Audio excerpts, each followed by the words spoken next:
So GTA 6 is getting closer every single day, and with the summer marketing starting any day now, we need to talk about the road ahead. We finally have a solid release date and a plan for the biggest marketing campaign in human history. So let's look at everything you must know, from the practical things to a complete roadmap of exactly what you should expect between now and November.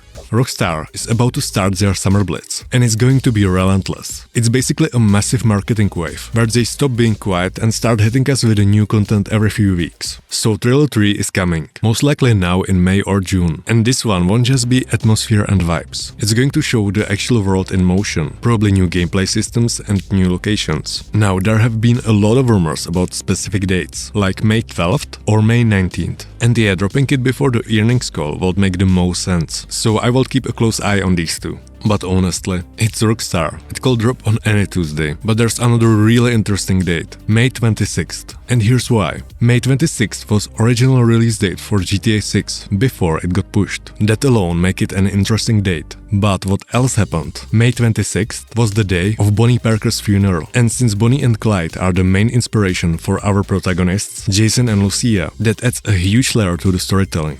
And guess what? GTA 6 is releasing on November 19th, and that's the date of Bonnie and Clyde's first bank robbery. But on top of that, May 26th, 2022 is the day Ray Liotta passed away. He was the voice of Tommy Vercetti in Vice City, and one of the most iconic faces of the entire franchise. And since GTA 6 is set in Vice City, dropping Trailer 3 on that exact date with a tribute to Ray Liotta somewhere in it, that's exactly the kind of thing I would expect from Rockstar. They love meaningful dates and the viral stories behind them. Remember, Trailer 1 wasn't random either. It was planned to celebrate the 25th anniversary of Rockstar Games. So if nothing drops before the earnings call, May 26th is the date to watch. And after Trailer 3, expect pre-orders to go live shortly after, or at least an official announcement for them, which also means we will see what the collector's edition looks like. And finally get the official cover art for GTA 6. I'm really excited for that. Then the next big window is a full gameplay trailer, and the most likely timing for that is around August. Take-Two typically holds another earnings call in early August, and the last one landed on August 7th, so that's exactly where I would expect the gameplay trailer. Could it come a bit earlier in late July or slip into September? Sure, but around that August earnings call is the most logical window.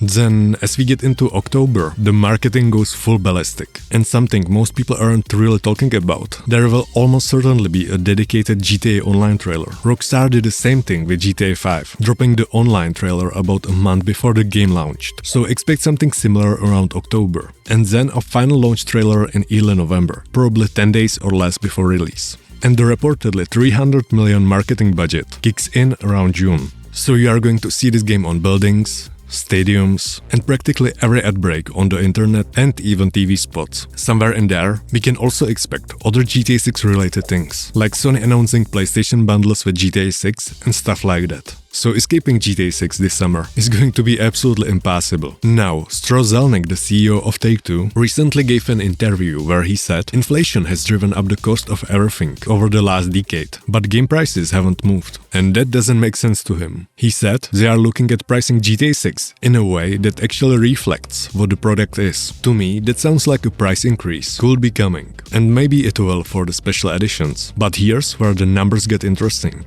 GTA 5 has sold over 225 million copies, and the franchise has crossed over 10 billion in total revenue. But here's the thing.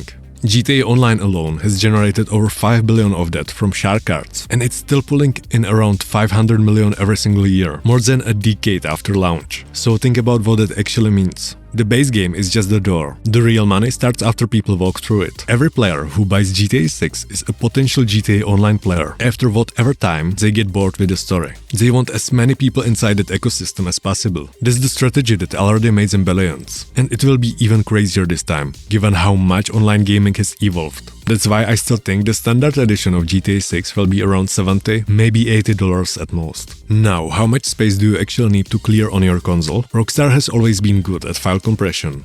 GTA 5 came around 100 gigabytes, Red Dead Redemption 2 around 150. GTA 6 is a much bigger game, but they are not going to let it balloon into something absurd. My estimate is somewhere between 180 and 250 gigabytes for the base game. But here's the thing, I will still clear an extra 50 gigabytes on top of that, because there will be day one patches and bug fixes in the first couple of weeks. But there will also be a massive post-launch update just a few weeks later. This update won't be optional, because it will include all the GTA Online content, and it's going to take up a lot of space. Even if you have no plans to play online, those updates will most likely download automatically. So just have the space ready. It's better not to be caught off guard on launch day or a few weeks later when you don't want to waste time and just want to enjoy the game. So that's the situation. Rockstar is locked in, and we are at the beginning of marketing campaign that's going to take over the world this summer. Are you already planning to take day off work or school for launch day? Let me know in the comments. If you enjoyed this video, hit like and subscribe. I'm covering everything about GTA 6 until launch, and I will see you in the next one, boys.